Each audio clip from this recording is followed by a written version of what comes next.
We are back! The Princess and I have just returned from our 3-day weekend cruise on the newly amplified Navigator of the Seas. While the ship is amazing, we primarily booked this last-minute getaway to experience firsthand the brand new perfect day at Cococay. Having read the reviews, watched the videos, we couldn't wait any longer to visit the island. Well, did it live up to our expectations? I'm DB from EatSleepCruise.com, and we break down our entire day exploring the island in our honest review of Perfect Day at Cococay. Before even getting to the island, you can review everything there is to do at Perfect Day Cococay on the Royal Caribbean Cruise Planner. This makes planning your trip easier and allows you to pre-book excursions. For this trip, we wanted to experience the two most thrilling features at the new Perfect Day at Cococay. Luckily, we scored an amazing 30% off deal for the combo ticket of the Zipline and full day access to Thrill Waterpark. In fact, we ended up paying just $10 more than the cost of the full day Waterpark pass. Pricing for these activities varies by sailing and ship. So if you're looking to purchase a big ticket item like Thrill Waterpark tickets or even a cabana, we suggest you do it as early as possible. Of course, if you happen to find a lower price, you can always contact the cruise line to get an adjustment. Say goodbye to tendering. The pier at Perfect Day at Cococay has been open for several months now, and cruisers can utilize it as a direct pathway to the island and all its attractions. Docking on Navigator of the Seas appeared seamless as the ship turned around and slowly edged herself towards the pier. The ship was docked for about an hour before we officially cleared and allowed down to the gangway. This gives the staff time to unload supplies. So we were there staring at the beautiful island and were unable to explore. The island's facade is truly breathtaking. Now, some critics may lambaste the new entrance as being a bit theme park-like in design. For us, the large sign, water geyser feature, and colorful appearance were welcoming. Once off the ship, we found maneuvering around the island to be easy, with plenty of new pathways, both paved and unpaved, that were well designed and basically made a large circle around all the attractions and different sections of Perfect Day at Cococay. Royal Caribbean also provides you with a map as well as signage around the island, so it's very easy to get around. Once the announcement was made at 8 a.m. that we could enter the island, we quickly headed down to the gangway. If you know us, this was our cue to be among the first off the ship. Racing, I mean walking steadily towards Perfect Day Cococay down the pier, we were simply amazed. We had visited Cococay just a year ago, and the transformation is truly mind-blowing. Of all the areas on the island, the beaches got the least amount of updates and changes. After all, these beaches were pretty ideal in the first place. This new area is referred to as Chill Island, and it's essentially the main area of what used to be the old Cococay. Now, if you visited the island before, you'll recognize the setup as it remains relatively intact. There are some new pathways and dining facilities here that have been added for convenience. As you cross the bridge into Chill Island, you may recognize some of the older buildings and areas. The newly named Chill Beach appears to have received some cosmetic work, giving it a much smoother and attractive coastline, along with some new beach loungers and umbrellas. As you continue to follow the shoreline, you'll come across familiar areas, including the Chill Cabanas. There's also some new dining facilities, the massive Chill Grill. Existing buildings like the Straw Market and the Wacky Seagull and Shore Excursion huts don't appear to have changed that much. As you continue towards South Beach, there's a new sports area, including a beach volleyball court, several lawn games, and a small basketball court, with some laid-back seating for those who want to enjoy some time in the sun away from the beach. Further down the coastline, you'll find the Floating Bar and South Beach, which appear mainly unaltered at the current time. These beaches just seem to go on forever, and with only one ship in port, the island felt relatively uninhabited, which of course is a very good thing.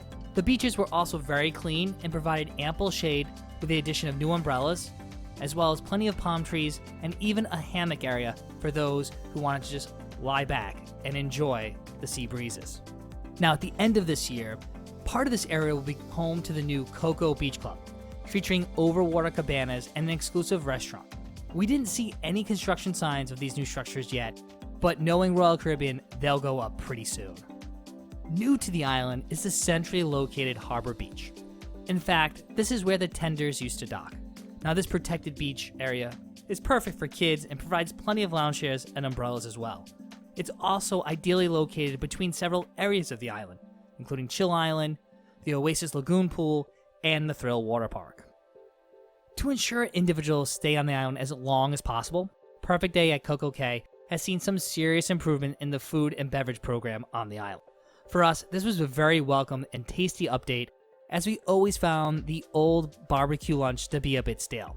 The island has several new snack shacks that are exactly the type of venue that we've been looking for on a cruise ship's private island.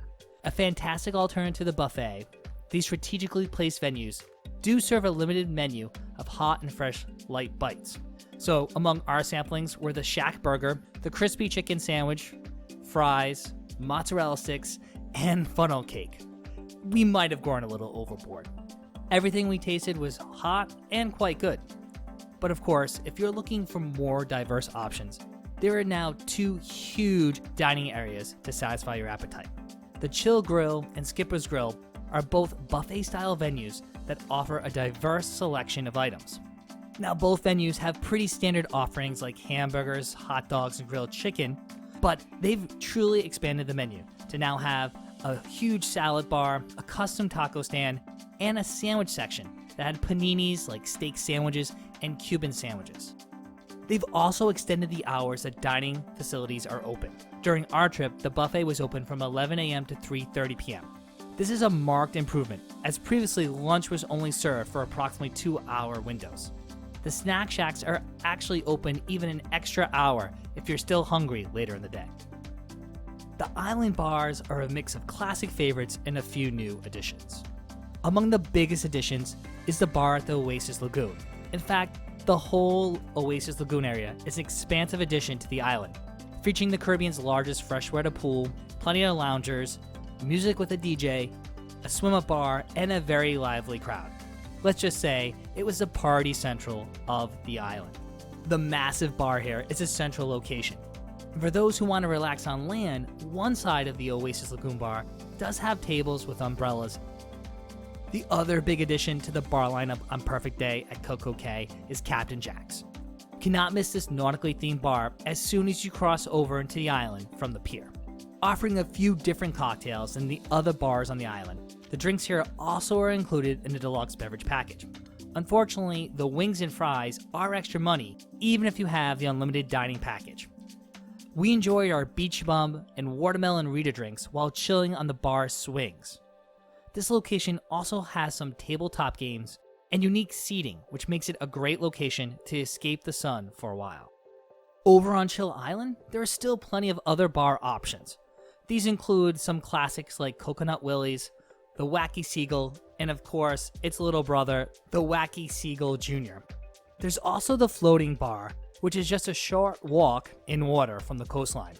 Now, all of these bars offer a pretty typical menu of cocktails, beers, and wines. Unfortunately, there's no bar located in Thrill Waterpark. Now, for our first trip to Perfect Day at Cococay, we decided to test out the Thrill Waterpark, and we're very glad we did. The park features 2 towers. The Splash Summit is the family tower. It's home to some of the tamer but still fun slides. These include the mat racers, the tube slide, and the slingshot boomerang slide. Now, of course, we rode all of these slides and waited about 10 to 30 minutes for each ride. Of all the slides, we liked the slingshot the best. Now, the more adventurous slides are located at the Daredevil's Tower. Here is where you will find the tallest slide in North America. At over 130 feet, it's one thrilling plunge. This water slide is unlike anything you'll find at a typical water park. In addition, the tower has a drop slide and other fast-paced slides, including a mix of digital lighting and special effects. Now, I felt like a kid all over again, running back up to the stairs to ride the slides again and again. Luckily, I was not the only grown-up making these trips. Now, the line for the Devil's Peak can get quite long midday, with wait times close to an hour with only one ship in port. Though we did find the line to be much smaller early in the morning and later in the afternoon. We also did not encounter much waiting for any of the other slides in this tower. Now, all the slides were fun and very fast, but the Devil's Peak, of course, took the prize for the best slide in the entire park, and no matter the wait, it's well worth the ride. Of course, there's some other additions to Thrill Waterpark, including a wave pool that mimics the motion of the ocean, as well as an adventure pool for younger ones, with different challenges that test balance and coordination. Of course, this looked like a lot of fun, but let's just say the lifeguards weren't letting me into the pool. Now, we had no issues finding loungers with umbrellas, but we did arrive at the park pretty early. There is a lot of seating, but some of it isn't in the shade, so if you want to make sure you get the best seat in the house, definitely enter the water park early. A nice touch is that there is an area of free locker rentals, so you can secure your items while enjoying the rides without any worries or having any additional costs. Now, as I mentioned, we took advantage of an amazing deal in the cruise planner, and we booked the water park and zipline combo. You're required to select an exact time. We chose a morning time slot to give us the rest of the day to enjoy the water park and the rest of the island. Now, while the ziplines were fun, they were not as exciting as the Dragon's Breath flight line on Labadee, Haiti, one of Royal Caribbean's other private resorts. Now, granted, the cost for the ziplines on Perfect Day at Cococay, which include 3 separate runs, is a fraction of the cost for one ride on the other zipline. Besides the Thrill Water Park and zipline, there is the Up Up and Away hot air balloon, the other main attraction on Perfect Day at Cococay. While we did not get to experience during this trip, we certainly have plans to do so on a future visit. We cannot overstate how much fun we both had at Perfect Day at Cococay. The new island design is beautiful and well executed. The endless options allow travelers with different tastes to find a little slice of their own paradise. Those looking for a chic pool party atmosphere will love the Oasis Lagoon. It's something right out of a Miami or Las Vegas resort. If you prefer a more peaceful day at the beach, Chill Island is where you'll want to be. With a sea of lounge chairs and nearby dining and drinking facilities, you can find an ideal piece of real estate for relaxing. Now, if you're looking for something in between, that'll probably put you at the seat of Harbor Beach. This location puts you right between Chill Island and the Oasis Lagoon, so you can bounce around between both areas. There's also the South Beach, which offers more beachfront loungers located near the sports area and the floating bar. The Thrill Water Park is a full-day attraction itself. For the price we paid, which was $44.95, we spent hours enjoying the amenities. Your key card works as your admission to the park, so exiting and returning throughout the day was easy, and we had no hassles.